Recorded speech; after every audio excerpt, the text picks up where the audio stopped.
Hola, muy buenos días a todas y todos. Hoy, por las fechas que estamos, es imprescindible hablar de la República. El día 14 de abril se cumplirá el 90 aniversario de la proclamación de la Segunda República Española, la segunda.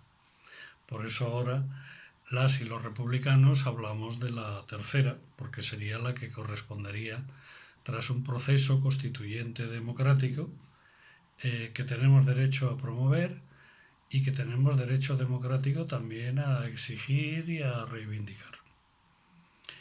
Pero bueno, vamos a hablar del 14 de abril, aunque yo empezaré diciendo que la República es cierto que hay que conocer la historia, pero también es cierto que es una opción de futuro democrático, de futuro con más justicia, de futuro con más igualdad, de futuro sin corrupción.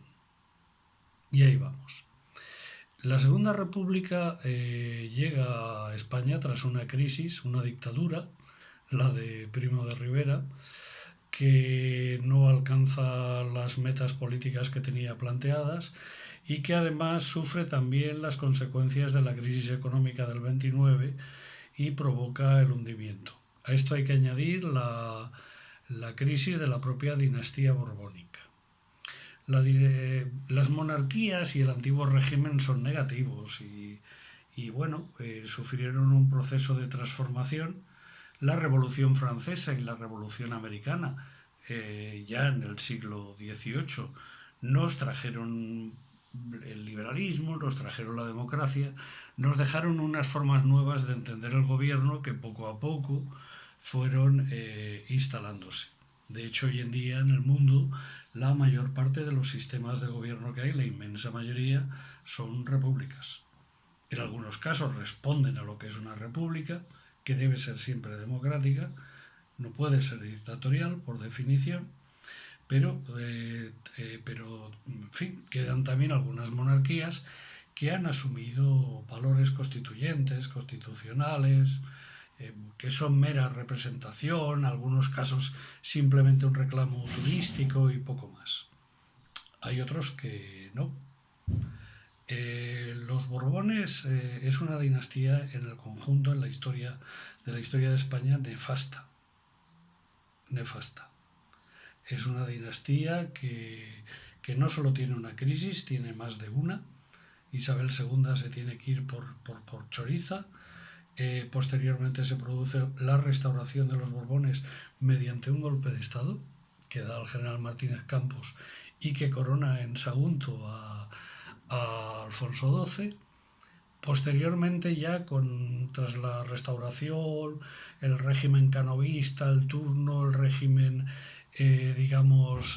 caciquil que se vive en España, el surgimiento del movimiento obrero y de un movimiento republicano y democrático cada vez más importante, pero sobre todo con un movimiento obrero muy organizado, muy potente y con unos partidos, el PSOE en este caso, que tenía conciencia de que, como dice Pablo Iglesias, si no creo en el rey del taller, es decir, en el capitalista, ¿cómo voy a creer en el otro rey? Es decir, es un contrasentido. Ser socialista y ser monárquico, luego no se puede ser socialista y monárquico a la vez. Es una contradicción en los términos. El régimen de Alfonso XIII es un rey, además de mujeriego y pornógrafo, es un rey tremendamente corrupto, con un sistema de corrupción institucionalizado, que además con unos intereses con el ejército en la propia guerra de Marruecos, que desangra a gran parte de la juventud campesina y obrera española en la mili durante las campañas de Marruecos, que el único objetivo que tienen al final es defender los intereses de Juan Marc, Minas del Rif y demás, y jugar un poco a ser una medio potencia colonial con un trozo de terreno pequeño apenas habitado por 300.000 personas, que además se enfrentan con valor y valentía y además derrotan a las tropas españolas en varias ocasiones, tanto es así que tienen que intervenir los franceses para salvar el protectorado español en Marruecos. No pensemos que la historia de las guerras de África, el franquito y todas estas cosas son ni un dechado de virtudes. Se utilizaron, se bombardeó con gases, en fin, verdaderos desastres, y además se llevó al matadero a miles y miles de chavales que venían de los pueblos, campesinos, y la mayoría de ellos además analfabetos y sectores obreros, porque los ricos, los hijos de los ricos, incluso de los sectores de la clase media alta, podían librarse mediante toda una serie de artimañas, incluso en algunos momentos simplemente pagando, podían librarse de hacer el servicio militar en las guerras coloniales. Todo esto provoca un hartazgo de la corona. A su vez, el rey es un rey intervencionista y apoya la dictadura de Primo de Rivera. Pues bien, todo esto trae la República. Y la República que trajo a España, porque claro, se cuentan muchas historias y muchas mentiras. La República España trajo sobre todo escuelas, miles y miles de escuelas. Trajo, y por lo tanto un avance cultural muy importante, trajo el voto de la mujer. La mujer no tenía voto, y mucho ojo, Clara Campoamor, el voto de la mujer se conquista en unas cortes republicanas. Con la República, no olvidemos, sin República no hubiera habido voto de la mujer, al menos tan pronto. Tal vez hubiera habido a partir de los años 40 o 50. Y, en tercer lugar, la República inicia e implementa lo que es la reforma agraria, que era una vieja aspiración del irredento campo español. Trae también el federalismo. No se declara como una república federal ni federalista, pero sí se aprueban los estatutos de autonomía de Cataluña, el de País Vasco ya en plena guerra, en el inicio de la guerra civil, en los primeros días, pero ya estaba, debatido de antes y aprobado en las Cortes desde antes, y en el Congreso de los Diputados, están ya en fase avanzada el Estatuto Gallego, que la guerra civil impide. Incluso hay un anteproyecto de Estatuto de Andalucía. La propia guerra civil, en la CNT, hace también un estatuto de autonomía para el País Valenciano, para Levante, en este caso, puesto que incluía también la provincia de Murcia. Bien, esto es la República. ¿Y por qué la República trae una guerra? ¿Trae una guerra la República? Esto es mentira. La República no trae una guerra.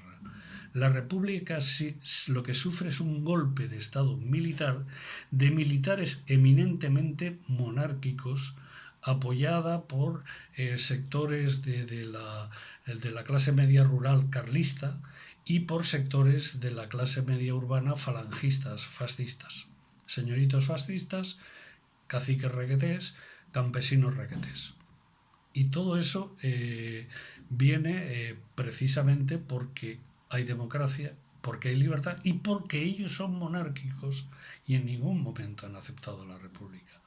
Por lo tanto, los monárquicos también tienen una participación muy activa en el golpe de Estado, y muchos de los generales que dan el golpe de Estado no son fascistas en el sentido propio de la palabra, son autoritarios, son ultracatólicos, pero son monárquicos.